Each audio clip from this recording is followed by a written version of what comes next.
And I see this evening that there's, I don't know, how many is it in here that have not yet bowed the knee to Baal? All. That's our prayer. A brother challenged me downstairs that I have to come up with a title. He made my message almost disappear. I don't know where you are, brother. You pray for me that I come up with a good one.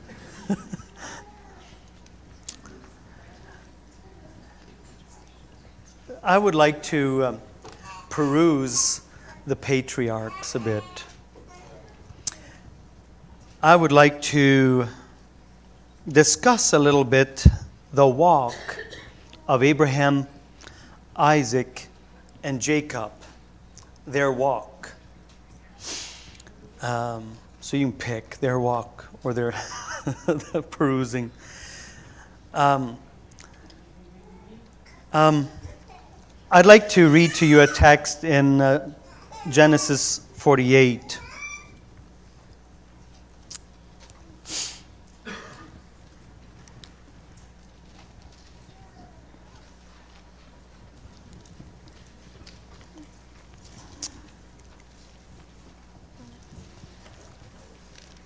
I'm no revivalist. I'm no apologist.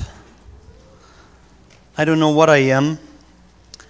I'm just a brother that muses upon the things in the scriptures, and I come up with conclusions. Those of you that are bent on having all the Bible verses find a slot in their theological drawer to put them in, this evening's message is really going to be against the grain. I'm going to do something that I'd slap a preacher if he did it. So I'm going to do it. I'd like you to think with me this evening, and I'm saying that by way of introduction. The other thing I want you to know this evening, that I'm going to be saying a lot of things that I pray to God that you have a good memory and a good grasp of the book of Genesis. As I'm relating, I shall not take the time and quote all the verses. I'm going to go from memory and assume that if I paraphrase things, your memory will fill in the slots and you'll see where I'm going. And I'm hoping this evening that as I muse in front of you, it's really all I will be doing. I will be meditating out loud. And my hopes are this evening that somewhere in that meditation you find yourself. My goal this evening is to speak to us as saints and hopefully in some measure help us to identify where we're at on the map. Where we're at on the map. Where can I find myself? I'd like to read to you, first of all, just by way of introduction here, my closing verse. The last verse that I had originally planned on reading, but it's my weakness. I change my message when I get up here. But I'm going to read this one to you. This is a really good scripture. You got to understand this one. This is Genesis 48. Joseph is before his dad. And he's bringing his two sons before his dad so his dad can bless them. But I'd like you to see what he said here. This is when I was meditating upon this afternoon, it so captured my mind that inspired what I was going to say here for the remainder of the evening. In verse 15, he says these words, "And he blessed Joseph." That is, Jacob blessed Joseph. And here's what Jacob said. Here's the quote. Here's what he said. God, that's a good way to begin a sentence, okay? That is a good way to start a sentence. God, before whom my fathers, Abraham and Isaac did walk. God before whom my fathers, God before, emphasis on the before, in front of, in the face of. This word could also be translated in his face, in his presence. God before whom my fathers, this is Jacob speaking, God before whom my fathers, Abraham and Isaac, did walk. The God which fed me all my life long, unto this day, the angel which redeemed me from all evil. The angel, who is the angel? The angel which redeemed me from all evil. Bless the lads. And I just want to stop right there. The angel which redeemed me from all evil. The angel. This is an old man, 130 years old, saying these words. And then he gives up the ghost, and they have his funeral. And he passes away to meet the God before whom he walked. Now, some years later, God meets Moses by a burning bush in the book of Genesis. And God identifies himself as the God of Abraham, the God of Isaac, and the God of Jacob.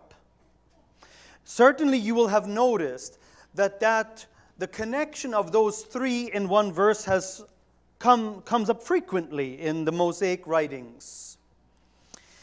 It is interesting for us this evening because I feel in some sense when we peruse the lives of these men and we look at their lives, somewhere as we look at their lives, we see ourselves.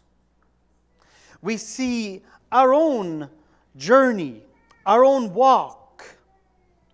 Or as Jacob said it in chapter 47, where I think it was chapter 47. Yes, in chapter 47 of Genesis, verse 9, Jacob is now before Pharaoh. This is just before the other one, where he says, the days of the years of my pilgrimage.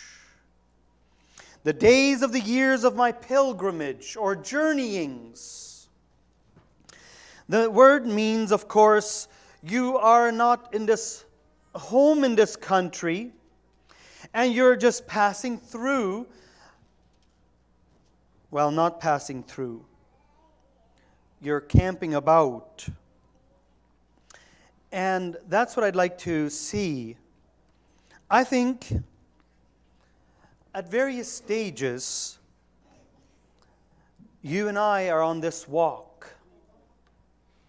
We're on the walk. We are pilgrims. We are pilgrims.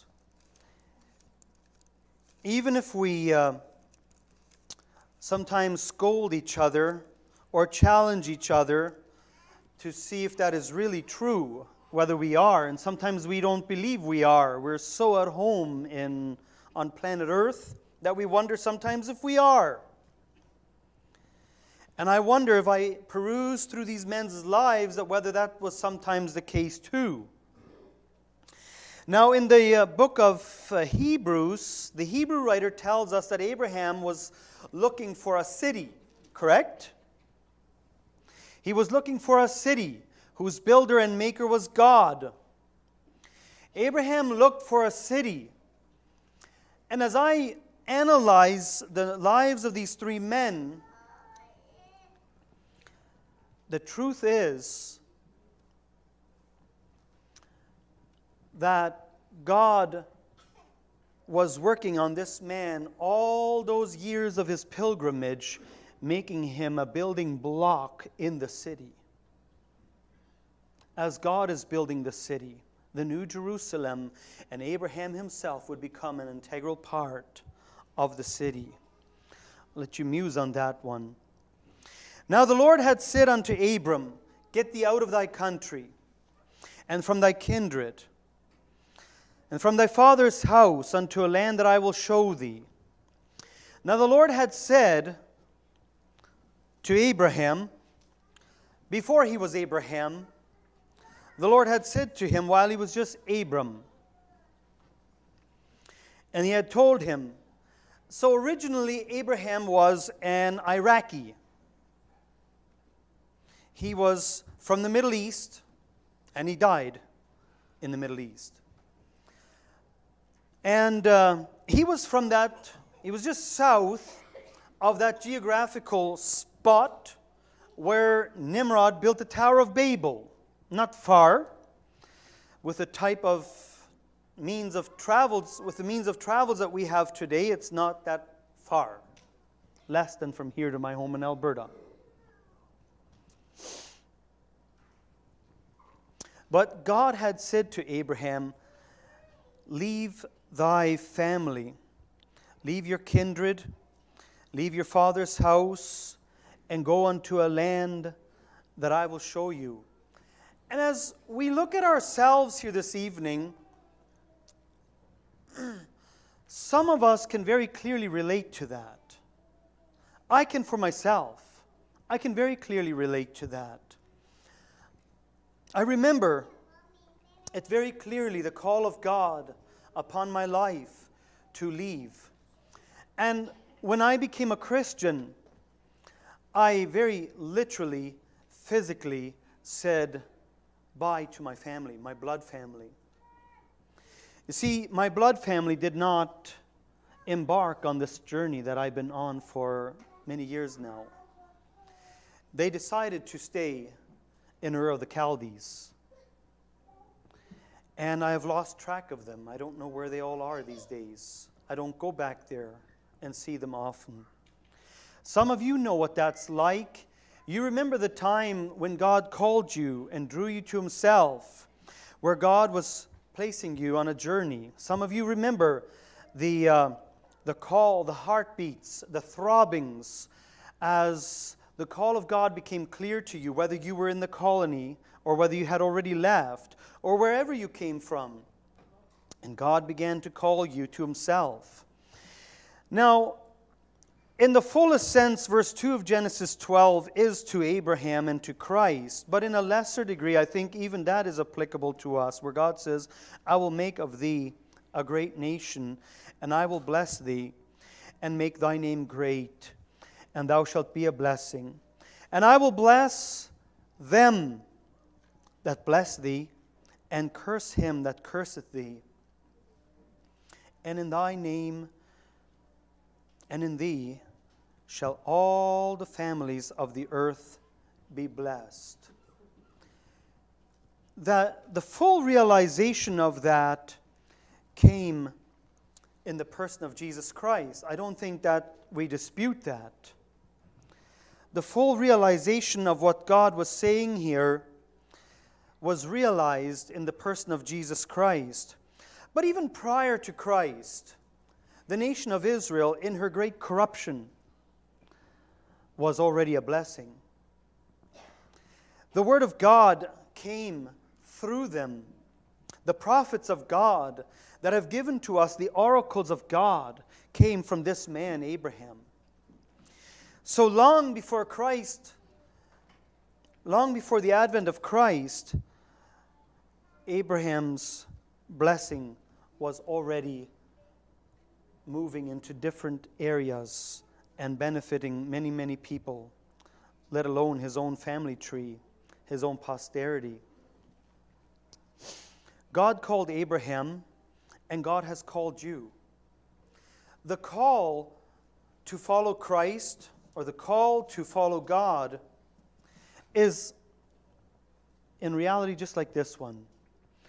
Jesus did say, if a man will not leave father, mother, brother, sister, even lands, he goes on to say, if you don't count all things but dung for the excellency of the knowledge of Christ. These are the type of words that the apostle uses. It is really, God is calling you to Himself. Abraham, I think very early in his journey learned that it was not about a piece of geography, a piece of land. Though that may be secondary and a very strong secondary, but it was something else that was at the forefront. And that was God wanted a man for himself. God wanted a friend. God wanted a man that would think his thoughts. God wanted a man that would be interested in the things he was interested in. That God could plan and do things, and Abraham would become so involved in the affairs of God that it would affect God's very own doings. That God would make decisions or not make decisions based on Abraham's intervention or interference. To that degree, this man developed a relationship. We walk through this man's life, and so we would walk through Isaac's life, and we see there are so many parallels. Some of us here are just like Isaac. Our father was the man who, so to speak, left Ur of the Chaldees. Our father made some very clear decisions years before I was even born. A long time before I was born. I hear glimpses of it in his testimony as he shares it here or there. And I'm puzzling it together when I hear about my father's struggles. I can only imagine his Ur of the Chaldees. I can only imagine the idolatry he forsook when he was there. I can only imagine the talks that he would have had with his aunts and uncles, his brothers and sisters. I can only imagine what it was like when Grandpa followed him only so far on the journey, and whatever the reasons were, Daddy, what was it? Why did Grandpa not come all the way to Canaan? There's a sense in which you're Isaac here this evening, and things have sort of been handed to you on a golden platter. You had the family devotions, the Bible was read to you, and you've embraced the faith of your father. You are in keeping with it. You will go with it. But you cannot, in the fullest sense, identify with the kilometers, the months and months of traveling on foot, or maybe on camel, or maybe on donkeys, as they would pack. This is in the age before there was buses and jets and planes. This is in the age of sandals and dusty shoes. When you had a foot washing service, the feet were actually dirty. And they traveled. They traveled up the river all the way to Haran. And your father has told you, and you're captivated by his experience. But in the fullest sense, you cannot identify. In the fullest sense, you cannot identify. It is a story to you. Certainly you believe in the God that my father worships. And when my father erects the altar, you are there beside your father worshiping the same God he worships. And you're not pushed to it. You're not twisted. Nobody's twisting your arms. You're volunteering to do so. But yet your experiences are different. I suspect, as some of us sit here this evening, if we would read through the life of Jacob, we would say, that's me. I'm subtle. I'm a cheat. I'm corrupt. Mama and I, we do things together that do not please Dad. We pulled a good one over that blind man. Yet, really, deep down in your heart, you know you want the will of God. You know your brother Esau, he couldn't care less whether there is a God. Your brother Esau, he's a carnal man. The things of God don't click with him. Reading the Bible is not his thing. He'd rather go and do something else. He'd rather sit there on a tree and visit with his friends and talk about the latest buck he shot. But you're different. Even though so many times you're so convicted of your own corruption inside, yet you know you want the will of God. Yet you know you do. You know you do. I don't think Jacob was an anti-God. Oh, that man had lots of learning to do. And God was up for the battle, the match. Oh, Jacob did not know how corrupt he really was. He really didn't know. It would take years for him to come before God and say, Lord, that poor in spirit that we were talking about, it would take years for that to dawn upon that man. Where finally God had him. And you know that inner struggle where he was wrestling with the angel and they were going at it. Him and the angel of the Lord. Was it a theophany, you theologians? Was he wrestling with Jesus? Or was it just Gabriel? Who do you think it was? I'll let you muse on that one. At any rate, he came away a cripple. We know at the end of the day, the Hebrew writer tells us he was leaning on the staff. And don't you be silly now and think that that just meant that he had a walking problem. He had a walking problem. It's true. I can just picture him like this. I don't know. That's my take on it. And he needed that cane for balance. But when the Hebrew writer says he leaned on his staff, he was leaning on his staff, I believe that man had come after years of wrestling. That one battle there with the angel of the Lord that night is really what God had been doing with him for years.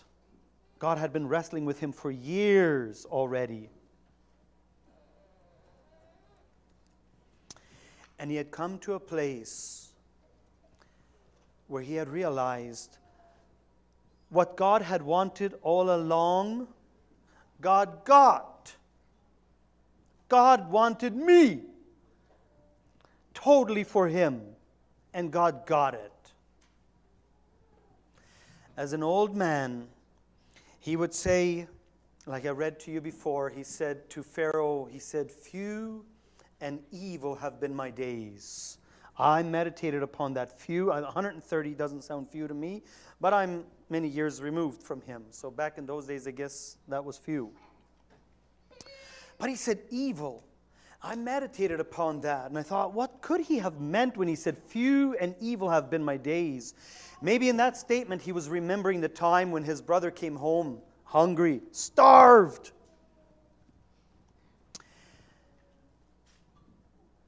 And he took that birthright from his brother. That was wrong. You knew it was wrong. He knew it was wrong. Everybody knew it was wrong. And Christians do sometimes nasty things like that. They know it's wrong. Everybody knows it's wrong. And they do it anyways. Don't you think you're getting away with that? Your day of reckoning is coming. Your day of reckoning is coming.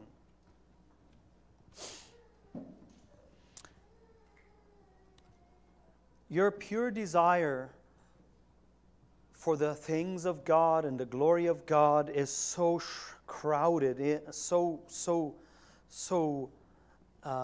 covered by selfishness and pride that one would not even detect hardly that you're a Christian. You're a Jacob. You're a Jacob. I suppose maybe some of it came from his mama. Likely. Must have been in the family. Because when he met his uncle, boy, did he ever find his match. Did he ever find his match? When he met his uncle, this was going to be a long 14 years. These 14 years. Don't you read those Bible stories and think they took place overnight. I'm going to get sanctified overnight. Oh, wouldn't it be nice if you could have the baptism of the Holy Ghost overnight and then you're eradicated from, what do they say? Eradication of the old nature? For most of us, it doesn't happen that way. We're going to have to meet Laban. Okay, young men, you'll meet Laban. You're going to meet him. And Laban is like you. He knows the rules. And when two selfish men meet, it may be 14 years of struggle, and you have only one wish: to get away from him as far as possible. But it's not true. It wasn't just trying to get away from him. He had not forgotten the promises that God had made to Abraham, Isaac, and Jacob. Deep down in that heart, there was a burden for the things of God that were there nonetheless, even though he could do all kinds of corrupt things. But so as we peruse through these men, we see they are different, and yet, in some senses, they are the experiences in which we find ourselves. There are times where we may be like Isaac, say for example, and maybe we're blind. Maybe we're blind. I wonder, I have a sneaky suspicion that that blindness was a twofold blindness. There was a physical blindness. He was an old man, and something had come over him medically that was a problem. But as I read through that text and I muse upon it, I come to the conclusion that there was a laxness in his spiritual life. There was a letting go. I wonder if it had to do with those two twins that he had, and he had a bit of a favorite one that he really liked. And I wonder if he sort of liked the one that was more carnal. And he had a leaning and the one son that he had that was carnal and not interested in the things of God, he liked that one more than the other one. Maybe you're thinking I'm reading into the text. You read it yourself. But it's very clear that mom and dad in the story were not agreed upon which boy should be where. And I don't think it was right what Mama did with her son there. Quick, go out there and get a few lambs, bring them home. We're going to make this beautiful stew for Daddy. He won't know the difference. His taste buds are gone. His taste buds are gone. It's not the venison that he's after. He wants to give a blessing. And it's yours, boy. Quick, run, get it. Wow. What was God thinking when that event took place? What was God thinking when that event took place? But so we find ourselves sometimes as Christians. We're like Isaac, passive, nonchalant, blind. We don't see what's really taking place. Maybe it's been too easy. It was just sort of handed to me, Christianity, and I'm just, well, what do you call it? I've become sort of passive. I'm just there, sitting on a chair, waiting for my sons to bring me a meal. Isaac did get the blessing, I'll tell you that. His daddy gave it to him. I have a suspicion when I read through the account, walk with me, you who know these stories. I have a suspicion the Holy One of Israel was not happy with that event that took place. That blessing, where would that account be now? Where can I find it? We'll get to that later. I'll show it to you. But let me give you here 6 points this evening, so those of you who keep points. I'll tell you these stories. We talk a lot about what God is after is to build Christ in us, make us Christ-like. That's all true. It's all true. God wants you and me to be like Jesus, and He's still working on me, said the songwriter, right? Took Him 6 days to build the world, or form the world, create it all, and then He's still working on me. That's what we have here in these stories. He's still working on them. And He's still working on His Abrahams and His Isaacs and His Jacobs. In some senses, when you read these men's stories, you'll see that their stories, there's a lot of parallels between them. For example, they come to this thing about your wife and her identity, Is she your sister? Is she related to you? Is she what? You know, how do you do this with the other kings there? How do I navigate through this? You see those type of things. In some sense, it's like father, like son. And it's a bit scary to tell you boys this, and girls, that some of the weaknesses that your parents have, I have a sneaky suspicion you'll be facing the same ones. Point number 1. A test of hunger. A test of hunger. Now, when I was reading through Genesis chapter 12, I noticed that Abraham obeyed obeyed God in heaven, right? And he left Ur the Chaldees. And then he built his altar. You'll follow Abraham through and Isaac. Jacob not so much, but at least Abraham and Isaac, you follow their life through, and setting up altars was just a normal phenomenon. And building the altar was a sign of worship. So you build this altar of rocks or wood, and then you lay your animal on there, pieces of it, and it was generally, there was meals there, and there was fire there, and there was blood sacrifice there, and there was hearts being directed to God, to Jehovah.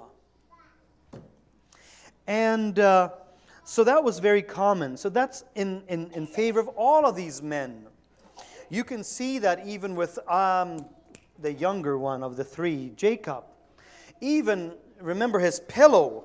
When he got up that morning, he had to put up something that would catch his attention, that I was in the house of God. I was in the presence of God. That somehow setting something up. And worship is a part of the Christian's experience. An acknowledgement of God. In all thy ways acknowledge Him, and He shall direct thy paths, said the psalm writer. But you will notice in Genesis chapter 12, it's not long. We're in Canaan now, and they came to the land of Canaan. And then all of a sudden, what's going to happen? A famine is there.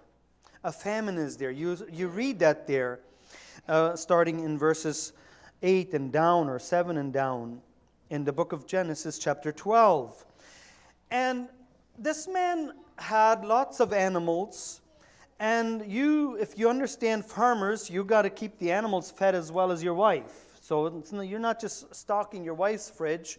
You have to see to it that the sheep have food. And so he's going to go and find land. I believe that was a test from God. I believe it is. The ultimate goal that God is after is that you and I would be satisfied with God rather than the food that comes from God. Did you catch me there? That you and I would rather have God. If it's a choice between the two, God or breakfast, I'm having God. Breakfast goes. This is a truth. Man shall not live by bread alone, but by every word that proceedeth from the mouth of God. You see that when the children of Israel exited Egypt, one of the first challenges on the road was a challenge of food. Did you ever notice that? This issue of where's the quails, the manna, it's an issue of food. We are creatures so dependent on our bellies to the point where the apostle could say what did they say? Their God is their belly? Their belly is their God. Did I get it right? Their God is their belly. I'll get it right yet. They're in Philippians chapter, what would it be? Chapter 3, most likely. And Abraham, of course, most likely, I suspect he should have cried to the Lord for wisdom and help. And I think he didn't do so. He just was wise, and he reasoned, and he made some good decisions, like a good farmer does. And down to Egypt he goes. And then you have this whole incident where he meets Pharaoh, and they have to lie about the identity of his wife. And this whole embarrassing story comes up about, Sarah, the woman, just being jerked around like that. And when the whole thing is said and done, you finally go back to Canaan where you came from, right? But it was not, life comes with decisions. And the decisions come, all decisions have their effects, cause and effect. And this one, you'll see later, brought somebody into the home that I don't think was there before. I think this is where they picked up Hagar on this journey. That Egyptian woman was not a part of his household before, and this would come back to bite later. As Christians, we walk through this life, and we have to make decisions, and we do make decisions, but not always are our decisions made with a full consulting of God, and knowing His will, and understanding His will, and going based on that. We're rational, we think we're reasonable, and we move forward. And many times we're not even alert enough to realize that this may have brought negative consequences, bad fruit, something into my life that will later haunt me. That's how it was with Abraham. In our life, we go through this. It's called a test of food. I'm going to follow that brother's example, give everything titles. A test of food. And we will go through that too. Now, it's very difficult in the land in which we live when everything is at your disposal and Mr. Trudeau's handing out checks so you can all buy more. But I suspect our day of reckoning is coming. I suspect our day of reckoning is coming. Yeah, we see as we walk through these men's life, you'll see there's a test, and then there's rationale. Sometimes there's God's promises as an intervention. Other times we have sort of an interposition where God jumps in, and you'll see, I'll point one out to you. In Genesis 13, you'll see our second test. And that is a test of wealth or materialism, mammon. It's closely connected with the next one. But you remember Abraham and Lot, they both had lots of stuff. Lots of cows, lots of sheep, lots of camels. These were no little farmers. And obviously wealth brings with it problems. That's the way it works. You read through Ecclesiastes, Solomon was a man who could tell a story on this one. He tells us lots. I just not recently, or not that long ago, I should say, I studied through that book. And he was one to say. That was my take. Money, property, stuff, it just comes with its headaches and its challenges and its temptations. And in the story we have, there was this issue between the herdsmen of Lot and the herdsmen of Abraham, right? And it's an issue of whose sheep will stay alive. Because there's not enough pasture for all of the sheep. So somebody's got to go. Some sheep have to go, or somebody has to go with his sheep. And it's again a test. It's again a test. Just like the last one, the test of food, it's a test of wealth. And in this story, it is a beautiful story that so brings out the character of this man Abraham, where Abraham responded in a way that you and I would all say, Lord, help me to respond to tragedies like this. Lord, help me to respond. He came out with a solution. He said, Lot, we are brethren. That's a good basis to start with. If you're going to have church quarrels and church fights, or brothers are not getting along, or sisters having their strives, let's start with that one at the start. We are brethren. Let's remember, we're family, okay? We are family. Don't get into this mood, he's backslidden, and you don't want to call him a brother anymore. And Abraham came to Lot that way, and he said, hey, Lot, there is more land than locally here. I guess we would have to. It only makes sense that we will have to divide, because how else we're going to take care of our animals. And they divided. And they divided. It was a very peaceful separation, I suppose. And maybe they even wept as they parted ways. Geographically, there would be quite a separation, so they would most likely not be able to get together every weekend and have church together. These guys are going to separate. And maybe they hugged and kissed each other like the Arabians do, and then separated. And there they go. Now, we cannot help, as we analyze this story, but bring Lot into this here. Even though we're talking about the God of Abraham, the God of Isaac, and the God of Jacob, we can't help but noticing these other characters that are in here, because they are in the story more than just a passing character. Lot becomes very important in the story here. And I'm sure you're all familiar with this. But as I said already to you this morning, I cannot help but notice here that when Lot lifted up his eyes and beheld all the plain of Jordan, and it was well watered everywhere. As Lot saw this land, I cannot help but think that the writer wrote that statement to give you and I a clue into the condition of his heart. Are you with me? It's a bit of a clue into the status of his heart. And a very sad one at that, which seems to develop. And as you continue to go through the book of Genesis, you say, are my hunches that I have about this man's heart condition, am I right?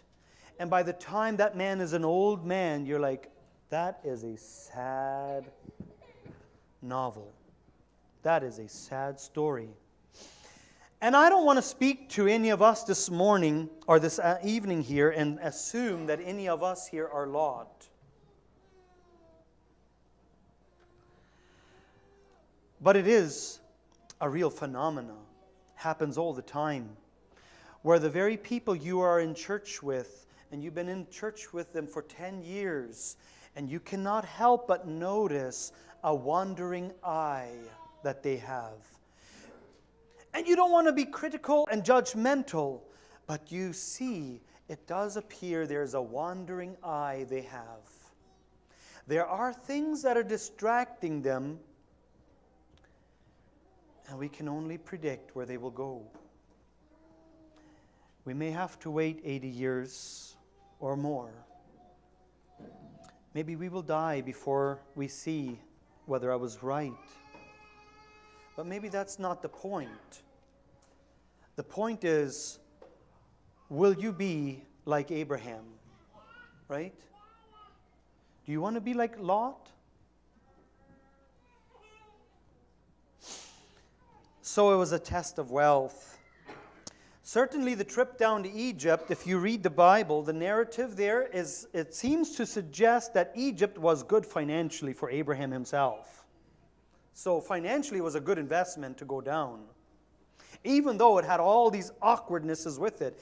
And you and I, brothers, we know that sometimes at the auction mart, or when the whole nitty-gritty goes down in the lumber store, or wherever we are, there are times where we are compromising, where we know there's a deep down conviction where I should not go along with this. But it did bring some financial success to this man. It was good for the wallet. Because when he came out, I think the narrative, the way I read the narrative, there's a clue that both of these men multiplied as a result of that trip down there. But remember, I told you they brought Hagar along too. She came along too. So the first one was a test of food. The second was a test of wealth. Our third one is a test of fame. A test of fame. Fame and fortune. Money makes you famous, gives you position, gives you status. See, we have this scenario as we read our Bible here. We have these kings that are introduced to us. This Amraphel, king of Shinar, Arioch, king of Eliezer, Shadaloma, king of Elam, and title king of nations. You have these men introduced to us, and we really don't know who they are. We have to read a lot of books from outside Bible sources to clue in that this could be, okay, could be, I'm one of those Bible readers who do that. Anyways, they were kings from far away, and these kings came down and they fought right in that location where Lot lived. Oh, be careful where you live. You may get somebody coming and plundering all your wealth, and you get robbed, and you're bankrupt. You're poor physically, but I don't think Lot learned a lesson. He never became poor in spirit, in the fullest sense of that word, as we were talking about it earlier this week. I think there was times where he became poor physically, but it didn't change his heart. But the bottom line, the thing I want to share with you this evening is Lot got, can I say kidnapped? What do you call it? The whole bunch of them in Sodom and Gomorrah got taken away. And all their stuff got taken away. And this was a test again for Abraham. Here we go again, another test for Abraham. This is in our life this way too. And you could have this illustration, they left our church, let him, if he got taken away with those people, that's his loss, right? He left our church anyhow. He was interested in cash, and let him. Abraham never had that attitude. I let you know. He loved Lot to his death. He was committed to seeing Lot walk with God all the way through. When Abraham got word that Sodom and Gomorrah had been captured and plundered and ransacked, and what other word can I use? Sodom and Gomorrah was in big trouble, and Lot was not there anymore. Abraham, as a man of faith, got right to it and brought his brother back, right? He brought his brother back. But that was good. That was good. God bless you, Abraham. You have a good heart. You even care for those Christians who are not in your local church. That's wonderful. You even care for those Christians who are half backslidden.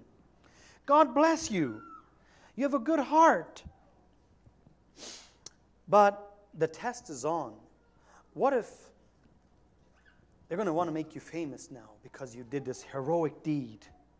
You did this wonderful deed. You're a hero. With such a few men, you rescued all these people. Let's everybody, 3 cheers for Abraham, right? And the temptation's on for fame, for the crown of glory on your head. Let all see that I am a faithful man. We can identify. We are there with Abraham. We find ourselves there somewhere. And I believe God in His great mercy God saw a weakness in Abraham's life, and I think that was the reason He sent Melchizedek there as an interruption. There's no temptation that has overtaken us but such as is common to man. There are temptations that come our way by the nature of how the events unfold in our life. It's not that we did something to bring pride or fame into my life. It just was the way things unfolded. And most likely we would fall if God would not divinely intervene. And I think that's why Melchizedek came there. And Melchizedek was a priest of the Most High God, and Melchizedek blessed Abraham. He did not come there and warn him, "Whoa, Abraham, whoa, whoa, whoa, whoa, whoa." He blessed him and said, "Blessed be Abraham of the Most High God, possessor of heaven and earth." And he took Abraham's mind away from the day's event, away from the day's battle, and he took that man's mind and put it right where it belongs. You follow? Abraham, the test of fame.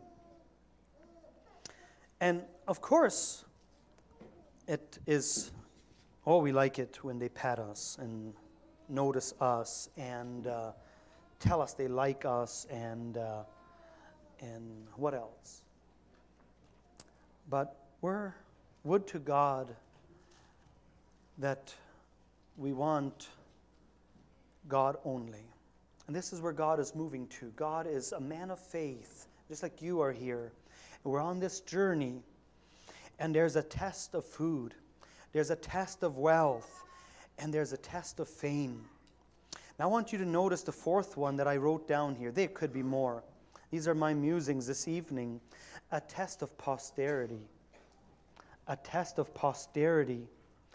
When you get older, you realize that if I have no children, it all dies right there. That's the end of it. It works the same way in the church. We realize that if these young people here, if they do not embrace the faith of Abraham, Isaac, and Jacob, if they will not walk with Jesus Christ, that's the end of our church. We know that. Those of us that are older, that's a sobering thought. For Abraham, it was God had come to him and promised him a child. And it had all this connection with the future of Christ would come. The Messiah would come. It was the multiplication of the seed of Abraham. There was a lot at stake here. And it seemed God had given no sign that there was, God had not backed his word. Right? God had not backed his word. You know, in chapter 15, verse 1, we read these words, and after these things, the word of the Lord came unto Abraham, and God said, I am thy shield and thy exceeding great reward. And verse 2, you see immediately the thing that's really on Abraham's mind. The thing that's really, really, really on his mind was, excuse me, what about this son you said I would have? Abraham was realizing that scientifically he was getting to be old. And it's been proven that old people normally don't have children. And Abraham knew this is where we're going. And Abraham was wrestling with God over these things. There was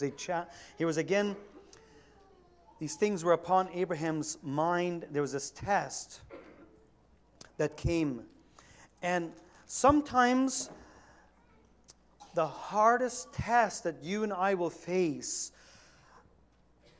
we are tripped up by the people closest to us. By the people closest to us. In Abraham's case, it was his wife. It was his wife.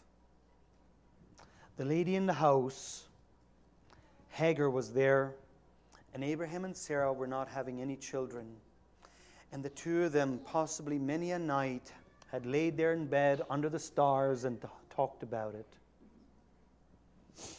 And again, we're just humans. You reason these things through. You think them through. Maybe God meant this. How did God mean this? What's going on here?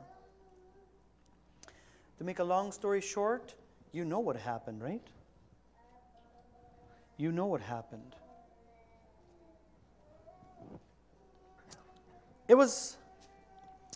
I think it was a defeat. Abraham had a moment. I don't think this was a moment of unbelief. Now hear me now. I don't think this was a moment where Abraham was an unbeliever.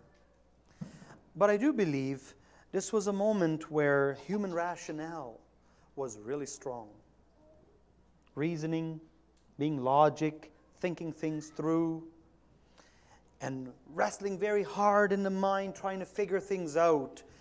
And that it does that to us sometimes, where we try to wrestle things through in our mind. And I don't know exactly what posture Abraham's heart should have been, but I suspect it would have been a good time to build an altar. It would have been a good time to build an altar. God had just come just the chapter before. This incident with where Hagar is brought into the picture is chapter 16 of Genesis. And of course, in the previous chapter, God had told Abraham, you're going to have a son. I promise you.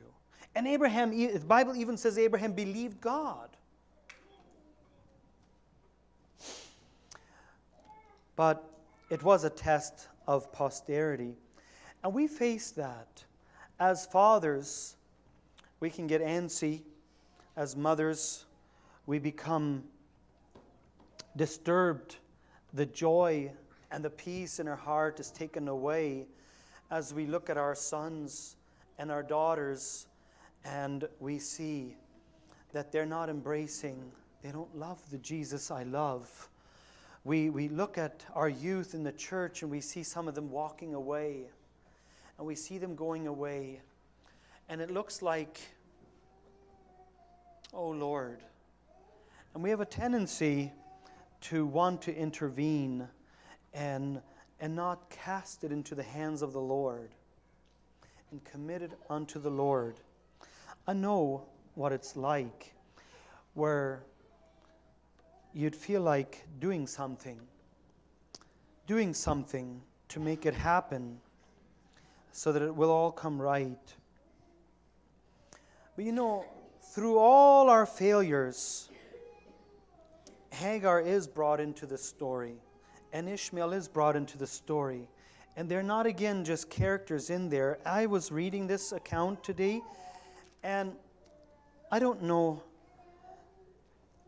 all about Ishmael, but sometimes in our doubts, in our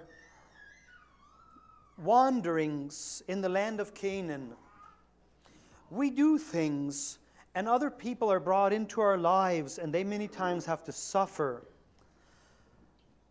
Maybe I shouldn't use the word suffer. Can you help me? Like Ishmael, it was not his choice to be born in this situation, nor was it Hagar's will that she would have a son named Ishmael.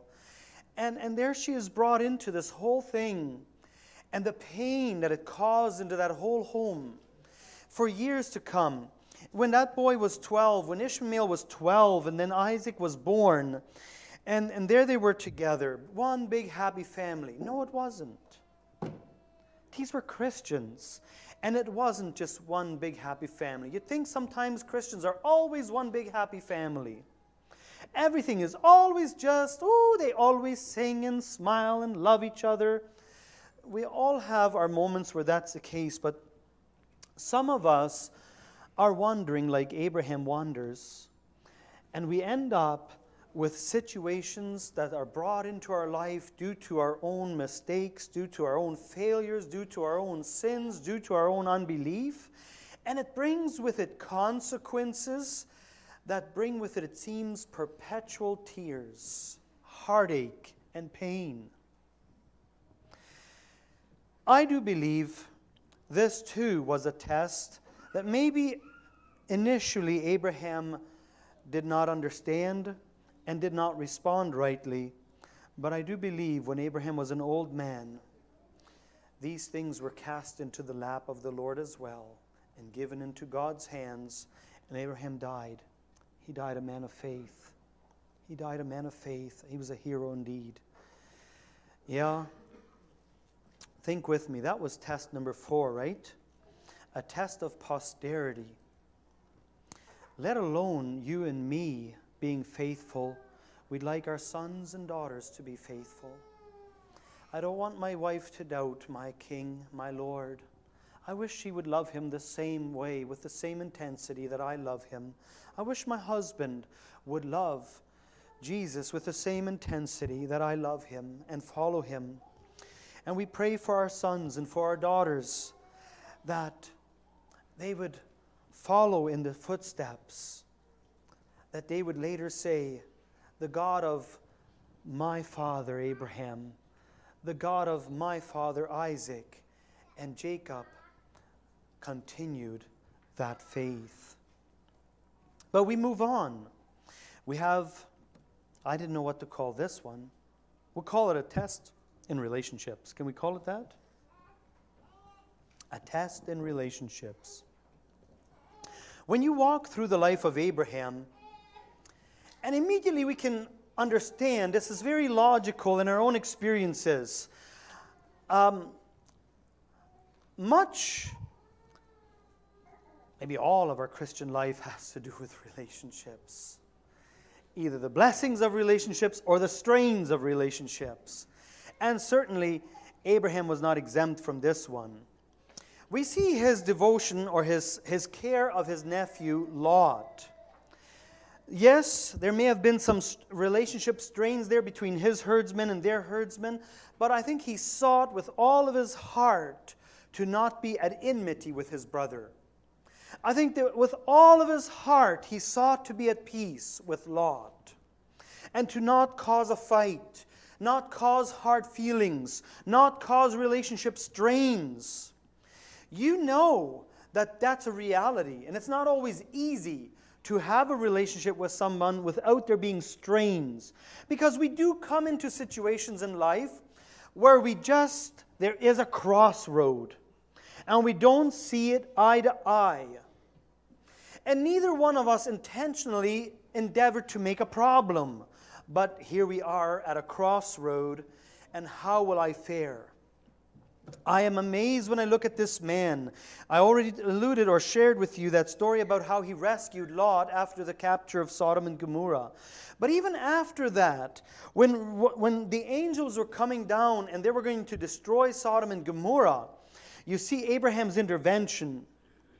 And I think primarily when he said to God, but Lord, what if there's 50 in Sodom and Gomorrah that are righteous? Would you burn it down to the ground then? And I considered the number. Consider with me the number he picked. I have a sneaky suspicion that in Abraham's heart of hearts, he gave that man's family the benefit of the doubt. And he suspected how many family members that man had. And he was hoping and praying to God that Lot's family were all on board with their dad. And they were still walking in the faith, even though they were making decisions that were contrary to the will of God, even though they were making a life's choices and moving in a direction that was not pleasing to God. I think when Abraham went and he picked the number, I think he suspected that if Lot's families may be multiplied to such quantity. But lest there's not so many, we go down in that number. And you begin to see, would not the God of all the earth do right? You begin to see that Abraham understood the character of God. That no, God would not. And he was, based on my knowledge of God, God, I'm asking you, don't burn her down. And it's a marvelous thing, that story, that wicked city, Sodom and Gomorrah, Abraham was pleading for it. Do you think about that? So many times we have these attitudes where they have it coming. They deserve it. They are wicked Sodomites. But you here, who are children of Abraham, we have the heart of Abraham. We intercede. We plead for Sodom and Gomorrah instead of asking God to burn it down.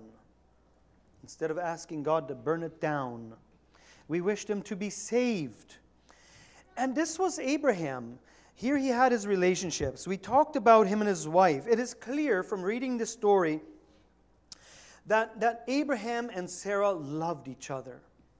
And I think they had a good marriage. I think Isaac, their marriage was rocky. You read that story. I think their marriage was rocky. And that may be the same case here. Some of you may have some marital strains like Isaac and Rebekah. It seemed to have been a match made in heaven. Beautiful courtship, right? Daddy was so involved in their courtship, so helping them through, find a wife. Daddy looked for a wife that was compatible in the faith. You know, it seemed all things were just right.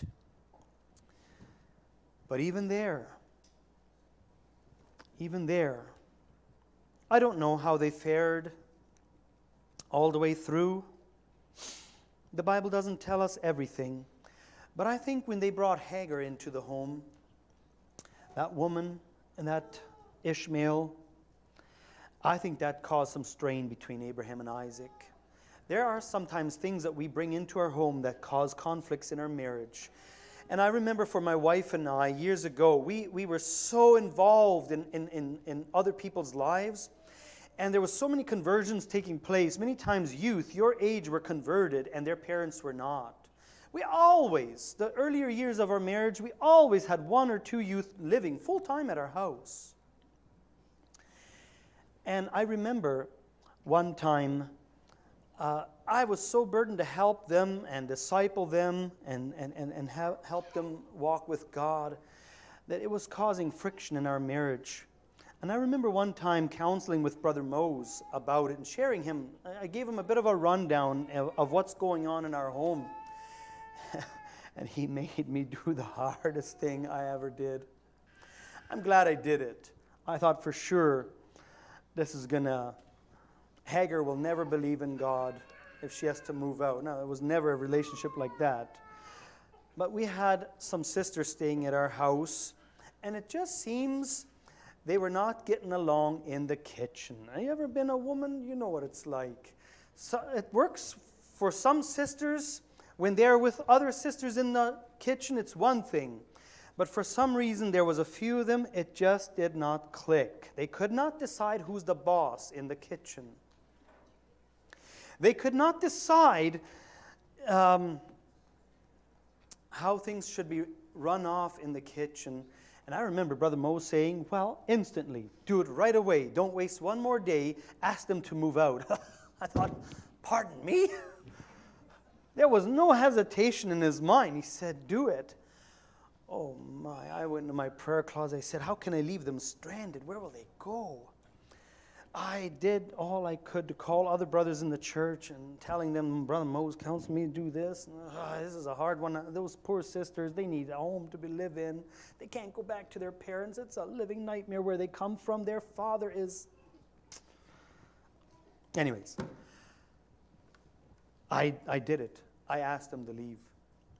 Now today, just for your information, that one particular sister and my wife, they are like this.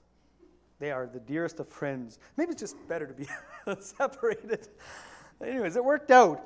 But I'm telling you, relationship strains come on the journey through the land of Canaan. There are just relationship strains that come.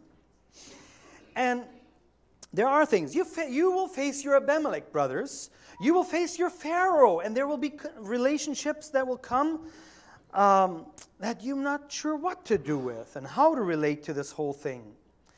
I wish I had it written down here. I should keep better notes.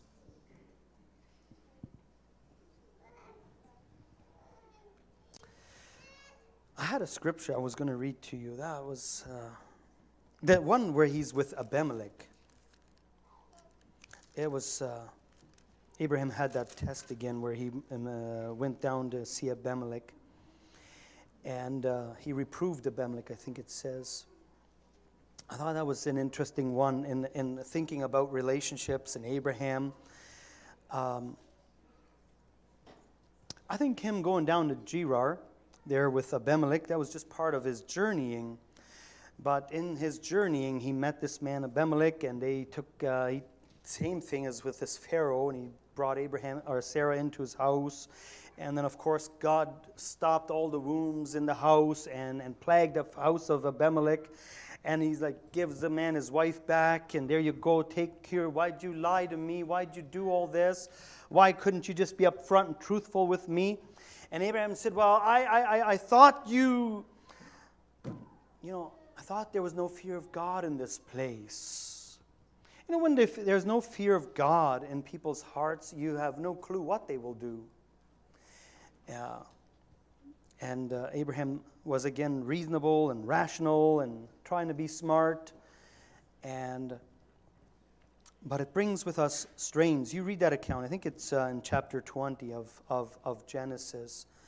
And you see there was relationship strains there. There was Ishmael. Abraham loved Ishmael. He loved Ishmael.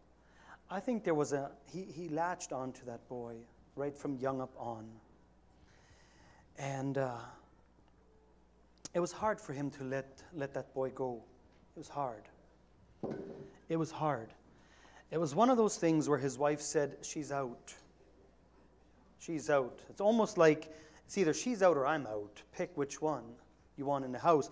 I will not have this boy be heir with my son, even with my son Isaac. Ishmael will not inherit. And I think the last time in taking Hagar, he had followed through with his wife's counsel. And I think there was a pause in Abraham's mind. And it was God that came to Abraham. And this time God said, you know, Abraham, you listen to your wife. And you send that woman out. And you let her go. And he did. But you can imagine in our journey as we walk through our lives as Christians, we face these type of situations. Some of them are heart-rending. Some of them are heart-breaking. And some of them we don't know what to do. But they are part of us growing. They are part of us wandering through Canaan land. And they are the experiences that we will go through that God is allowing to come into our lives. They are not accidental. We are not fatalist. It was not fate. It was not just chance that it was this way. God is sovereign over all, and God marvelously navigated and moved these circumstances so they would walk this way. They would come out this way. There are no accidents, people. There are no accidents. It was not a coincidence. God wanted Abraham to see it was God that led this way. You remember I read to you my closing verse is that there in Genesis 48, Jacob's testimony. But how are you doing with your relationships?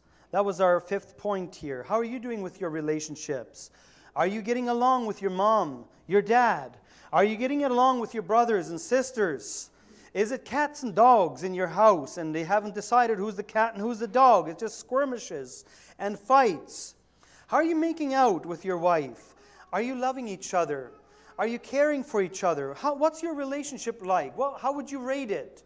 If one could say on a scale of 10, 10 is high, it's perfect, it's a beautiful relationship, and 1, it's a living nightmare.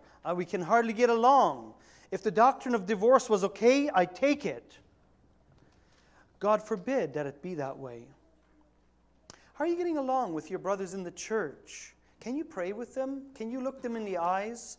Have you come in your heart to a place where you have decided, or you can appreciate them, I should say. You can appreciate them. Do you see their gifts, their contribution? How are you doing with your relationships? We talked about the test of food. Lord, help us to bring our body into subjection. Lord, help us to realize that man shall not live by bread alone, but by every word that proceedeth out of the mouth of God. We talk about wealth in this world of having lots of money and it flows easy. They talk about economies going down. They talk about this and that and the other thing. Meanwhile, we're still eating as if there's no end to this. The smorgasbords are just keep going. McDonald's on every street. We just eat nonetheless. Money we have, we spend it. We bought it. I built a new house. And on it goes. But you know, we're real people. Our third point was a test of fame. Jesus thought it not robbery to be equal with God. Is that not how it says? But he took the low road. He took the low road. Became subject unto death. Yes, even the death of the cross. And then we have this test of relationships, or the test of posterity was number 4. And our test, number 5, was a test of relationships. And number 6, and our last one here, Genesis 22, a test in fearing God. A test in fearing God. You got your baby. You got your boy, Abraham. God gave you signs that you are accepted of Him. You believed God, and righteousness was imputed to you. And it came with evidences in process of time. There was evidences that you could not deny that God is in your life. You got your proof that you're a real Christian. You had doubts whether you were a real Christian. The day came when the proof was taken away. There seems to be some fruit to this. There's evidence that I'm a real Christian. I can see it. I can feel it. I understand. And now I know God is in my life. God has given me what He promised to give me, and there I can hold it on my lap, Him on my lap. I can tell Him the Bible stories. And I can tell Him that He is a gift from God. And the boy is growing. The boy is growing. But the end, see, I think to a degree Abraham was still short-sighted. The end that God had in view, the end in view that God had was not to give you a son. Okay, that's it. Now we can go home. Case dismissed. The end in view was for Abraham to come to a place where there's nothing, no idol. Every idol I resign. Every idol I resign.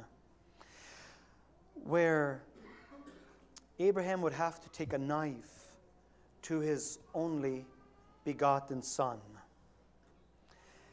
This was a place where all logic breaks to pieces. You could reason going down to Egypt. You could explain that trip down to Abimelech. You can explain how you got Ishmael. A lot of logic. A lot of things can be logically explained. You've come to a place where you saw the workings of God in your life, where God showed Himself strong. God brought things into your life that you were clear were from God. The doubt has been removed. You believe in God because God has objectively, not subjectively. The subjective has been removed. In an objective sense, you believe in God because He has so clearly manifested Himself to you. And then comes this confusing story in Genesis 22. And God tells Abraham to go to Mount Moriah and offer him as a living sacrifice. Offer up your son. I don't think I'm, by no stretch of the imagination, I think I have moved at least a degree away from reading these stories as children read Bible stories. But I don't think I fully grasp the maturity of this man. The maturity of this man. His spiritual perceptions. His senses had been so exercised to discern good and evil. He was qualified to have such a challenge. God had worked with him in his life. God had brought him to a place where God could put the test of all tests upon this man's life. And he passed. He passed. You read that account there in Genesis 22. Oh my Lord, that is... Would Abraham actually do it? And all from eternity past, God had designated a lamb that would be caught in a thicket, that would be there for this moment. And God said, "For now I know that thou fearest God." Now I know. Now I know. Now I know that you fear God, seeing thou hast not withheld thy son, thine only son, from me.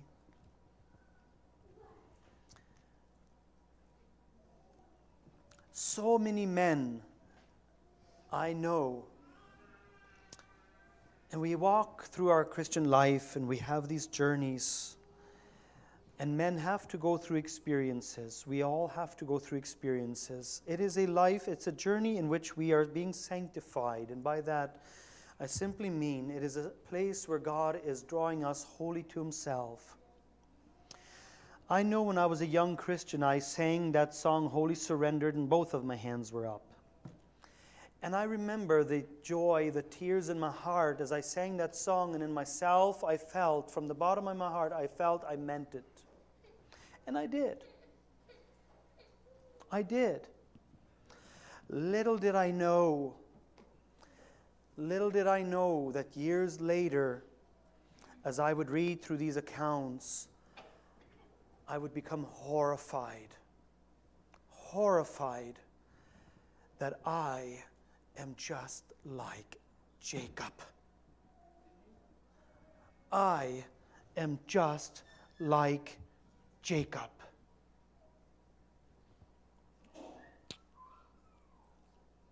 That man has been such a consolation to me. I don't know what would happen had God not shown me this, that you're where this man is. I'm taking you to Laban's house. I'm taking you to Laban's house. And I saw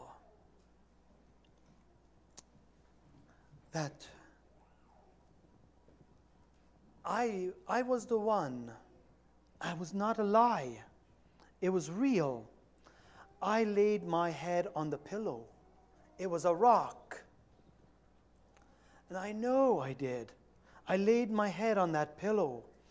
And I know it was a real experience. I saw the ladder. And I saw the angels.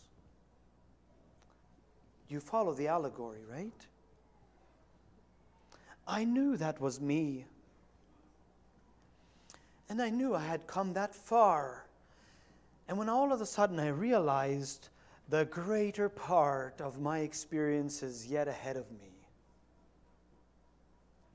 Because I just woke up. And I put my rocks there and said, Bethel. And some of us, we go through that experience. And in one sense, I mean not to scare you. Maybe some of you see yourself like Isaac. He did live a long time yet after he was blind, right? You realize that when you read the account. He thought he was going to die. Ishmael, get me some venison. I'm dying. I'm an old man. I can't see. I'm going down, boy. And no. More than 14 years later, when Isaac comes back, and him and his brother Ishmael are united. That's a relationship situation, right? Him and his brother are finally united. And Jacob had that experience there. He was wrestling with that angel. And finally, he said, bless me! Bless me! Abraham had learned that I need more than daddy's blessing. I need more than that blessing that daddy gave me. I want Jehovah to bless me.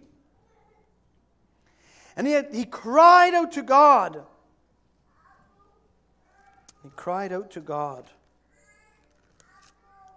And God heard him. And they wrestled.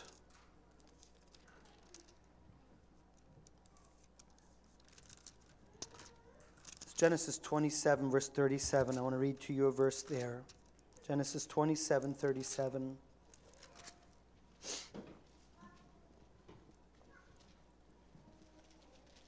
Remember this here. This is in verse 35. You have that word subtlety there. And then you have in verse 36, is not he rightly named Jacob? Subtlety, supplanter, trickster.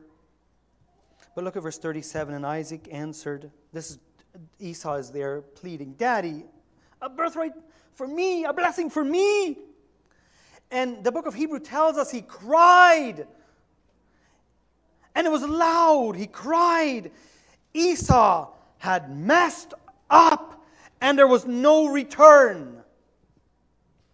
You and I, there's even the potential of you and I being an Esau, being so careless with the things of God that we come to a place where you can't reverse. You can't reverse.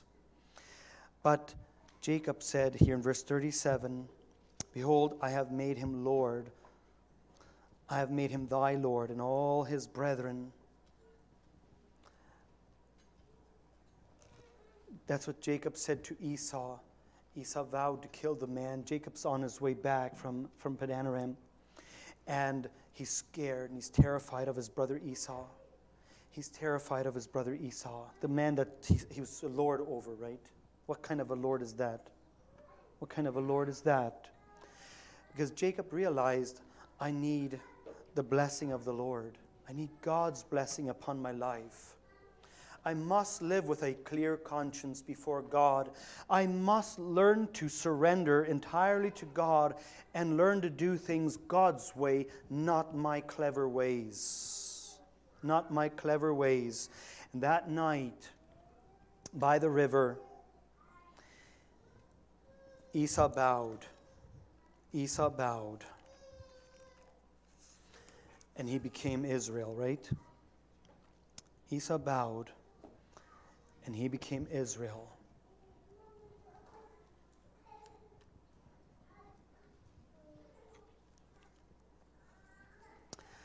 I walk through these stories, and what's my objective in a message like this?